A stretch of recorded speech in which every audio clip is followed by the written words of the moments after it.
नमस्कार।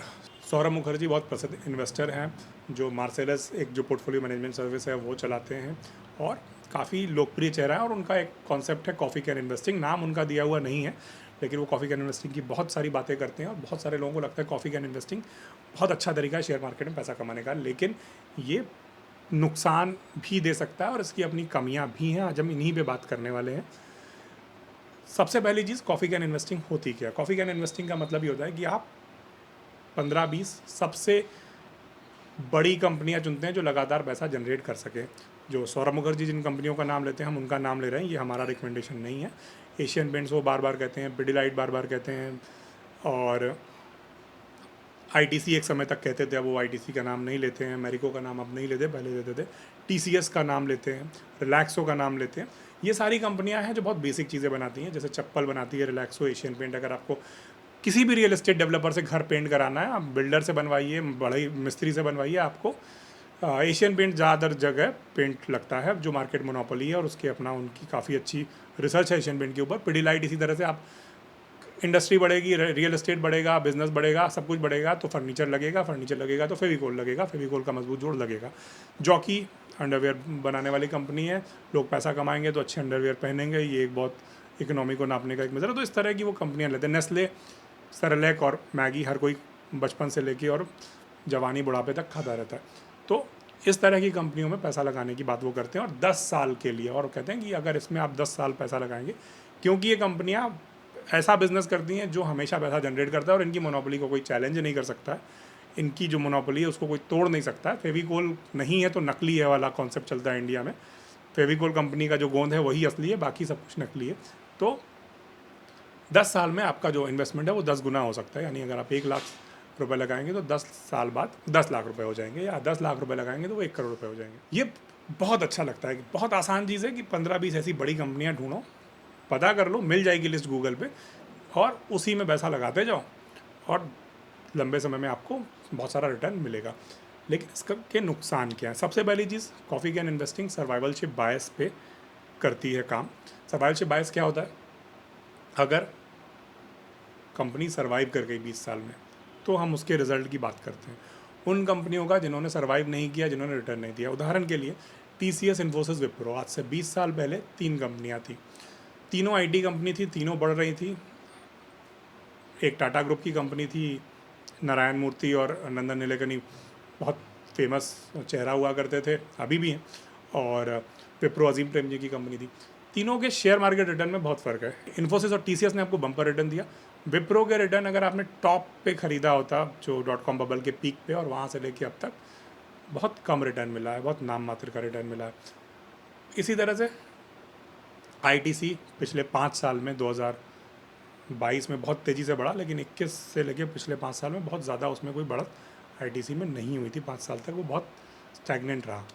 तो सर्वाइवलशिप बायस की जब हम बात करते हैं तो सबसे पहली समस्या यही है कि जो कंपनियां चल गई हम उनकी बात करते हैं, जो नहीं चली उनकी बात नहीं करते। जैसे माई स्पेस ज़्यादा पॉपुलर था, ज़्यादा अच्छे फीचर थे, ज़्यादा अच्छा प्रोडक्ट था, लेकिन फेसबुक चल गया अपनी अलग अलग रणनीतियों की वजह से। तो ऑर्कुट बंद हो गया धीरे धीरे अपनी गलतियों की वजह से। तो उस ज़माने में किसी ने पैसा लगाया था तो हो सकता है उसने माई स्पेस में पैसा लगाया हो और वो पैसे बर्बाद हो गए हों। फेसबुक में पैसे लगाए हों, इसके चांसेस कम है। गूगल था तो नेटस्केप नेविगेटर था, और भी सारी चीज़ें थी। याहू थी, तो अलग अलग। याहू उस समय ज़्यादा बड़ा नाम था, गूगल छोटा सा खिलाड़ी था। याहू खरीदने वाली थी गूगल को काफ़ी बार, लेकिन गूगल नहीं खरीद पाया, फिर आखिर में गूगल ने याहू को खरीद लिया। तो सर्वाइवलशिप बायस पहली चीज़ है।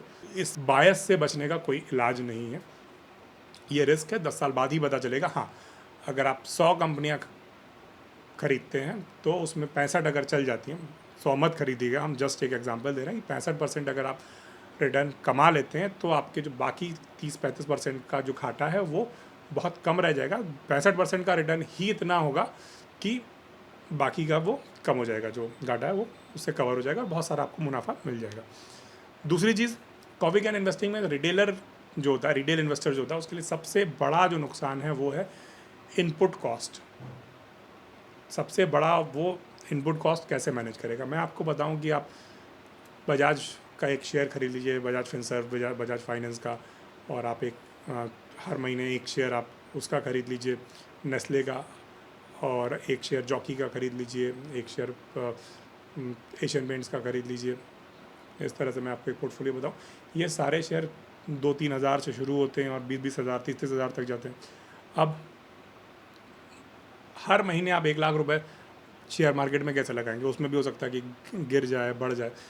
रिटेलर जो हैं, रिटेल इन्वेस्टर, छोटे इन्वेस्टर्स के लिए ये करना मुश्किल है, और अगर आप इतना पैसा लगाएंगे तो आप उसको 10 साल तक छुए भी ना, तो प्रॉफिट में रहे या नुकसान में, ये कैसे तय करेंगे? तो ये मुश्किल काम है। तो दूसरी जो चीज़ है, दूसरा जो समस्या है कॉफ़ी कैन इन्वेस्टिंग की, वो कॉस्ट है। उस कॉस्ट को कैसे मैनेज करें? सौरभ मुखर्जी का जो मार्सेलस है, वो एक, अभी मुझे एग्जैक्ट डेटा नहीं पता, लेकिन जितना मेरी जानकारी है वो 10 से 20 करोड़ रुपए डेली इन्वेस्ट करते हैं मार्केट में। तो 10 से 20 करोड़ इन्वेस्ट करेंगे तो शेयर 10,000 का हो या 1,000 का, फ़र्क नहीं पड़ता है इतना। जो उनका इन्वेस्टमेंट है, हम मानते हैं कभी कम होगा कभी ज़्यादा होगा, लेकिन अच्छा खासा इन्वेस्टमेंट वो करते हैं, पहली बात। दूसरी बात, कभी कभी कोई सेक्टर लंबे समय तक घाटे में रह सकता है, ऐसे में उस कन्विक्शन को बनाए रखना बहुत मुश्किल है। HDFC बैंक बहुत अच्छी कंपनी है, HDFC की जो और कंपनियां हैं बहुत अच्छी हैं, लेकिन वो बहुत मुश्किल है उसको कन्विक्शन को बनाए रखना। तो जो कॉस्ट है वो एक बड़ा फैक्टर है, और जो कन्विक्शन है, हम उस कन्विक्शन को बनाए रख पाएंगे। जैसे ITC 5 साल नहीं बढ़ा और उसके बाद लोगों ने उसके मीम बनाने शुरू कर दिए, उसको बेच दिया और उसके बाद वो बढ़ गया। तो ये भी समस्याएं आती हैं, ये बड़ी समस्या है।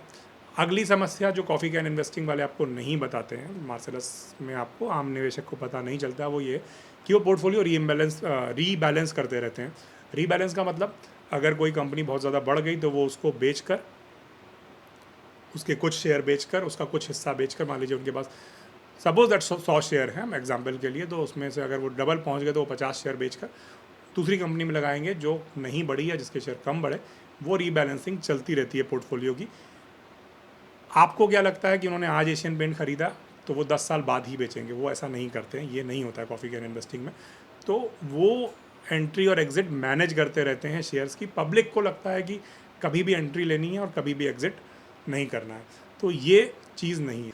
दूसरी चीज़, कंपनी का बिजनेस सही दिशा में जा रहा है, ये हमको आपको कैसे पता चलेगा? सत्यम को गवर्नेंस का अवार्ड मिला था, सत्यम बहुत अच्छी कंपनी थी ऑन पेपर, फिर स्कैम पता चला, सत्यम बर्बाद हो गई। इसी तरह से क्या कहते हैं, और कंपनियों के साथ हो चुका है। आपने आइडिया वोडाफोन, बहुत अच्छी कंपनी थी, वो सफ़ेद शर्ट, काली पिन स्ट्राइप, ब्लैकबेरी बॉयज़ विज्ञापन, जूजू, पग कुत्ता, सब कुछ चला। ब्लैकबेरी बॉयज़ वाला विज्ञापन नॉस्टैल्जिया में चला, पग लोगों ने पालना शुरू कर दिया। वोडाफोन के सारी चीज़ें चली, विज्ञापन से लेके सब कुछ। वोडाफोन का शेयर नहीं चला। आपने 1 लाख रुपए लगाए होते तो 2-4 हज़ार रुपये बचते इतने सालों में। इसी तरह से विप्रो आपको रिटर्न नहीं दे पाती। ये सारी अच्छी ब्रांड कंपनियों के नाम ले रहे हैं जिनके बिजनेस चले, और अलग अलग वजहों से ये लंबे समय में फ्लॉप हुए। इंटरनेशनल उसकी बात करें तो research in motion, blackberry, Nokia, ये फ्लॉप हुई। तो जो मार्केट का ट्रेंड है उसको पकड़ने में भी समय लगता है। और अगर आप गिनी चुनी कंपनियों में लगाएंगे, जैसे आप 6-7 कंपनियों में ही पैसा लगाएंगे और उसमें से 3-4 अगर फ्लॉप हो गई तो दिक्कत हो जाएगी। और 25-30 में पैसा लगाएंगे तो आपको बहुत सारा पैसा लगाना पड़ेगा हर महीने, जो शायद आपके लिए संभव ना हो। तो कॉफ़ी कैन इन्वेस्टिंग के ये जो नुकसान है, और ये जो कॉन्सेप्ट है कि आपको कभी भी खरीद लेना और किसी भी दाम पर बेचना नहीं है, ये भी नहीं होता है। ये रीबैलेंसिंग चलती रहती है। और आखिरी चीज़ है टैक्स। आप अगर बार बार रीबैलेंस करेंगे तो आपको शॉर्ट टर्म में ज़्यादा टैक्स देना पड़ेगा। अगर आप रीबैलेंस नहीं करेंगे और 10 साल बाद निकालेंगे और टैक्स हार्वेस्टिंग नहीं करेंगे तो आपको लॉन्ग टर्म में बहुत ज़्यादा टैक्स देना पड़ेगा। तो उसको भी आपको सीखना पड़ेगा। तो कॉफ़ी कैन इन्वेस्टिंग बहुत अच्छी चीज़ है। मैंने उनकी किताब पढ़ी है, सौरभ मुखर्जी की, जो अनयूजुअल बिलियनर्स है। वो शानदार किताब है, आपको ज़रूर पढ़नी चाहिए, उससे बहुत कुछ सीखना चाहिए। लेकिन किसी भी चीज़ को आंख बंद करके फॉलो नहीं कर सकते हैं। सबकी अपनी अपनी स्ट्रैटेजी होती है। दोनों स्ट्रैटेजी एक दूसरे से बिल्कुल अलग हो सकती हैं और बिल्कुल सही हो सकती हैं। जैसे वॉरेन बफेट कहते हैं कि 6-7 कंसंट्रेटेड पोर्टफोलियो बनाओ 6-7 कंपनियों का, और बस उसी में पैसा लगाओ और वो चल जाएंगी। खूब रिसर्च करके कंपनियां चुनो, पूरा भरोसा होने के बाद, और उससे खूब पैसा कमा लो। वॉरेन बफेट के लिए ये काम की स्ट्रैटेजी बिल्कुल की। पीटर लिंच जैसे लोग कहते हैं कि मान लीजिए बड़ा सा पोर्टफोलियो रखिए और उसमें से हाई रिस्क वाली कंपनियां रखिए, 10-20% कंपनियां भी चल जाएंगी, तो भी आपका वो 80% जो है वो पता ही नहीं चलेगा घाटा कहाँ गया और बहुत सारा हो जाएगा। उनकी स्ट्रेटजी अपनी जगह पे काम करती है। आपको अपना बैलेंस खुद ढूंढना पड़ेगा, लेकिन हम आपको जानकारी देते रहेंगे, फंडामेंटल्स बेसिक्स चीज़ें समझाते रहेंगे, पैसा कमाने के, लाइफ में आगे बढ़ने के। अगर आपको हमारा वीडियो अच्छा लगे तो चैनल को ज़रूर सब्सक्राइब करिए, देखते रहिए हमारा चैनल। नमस्कार, धन्यवाद।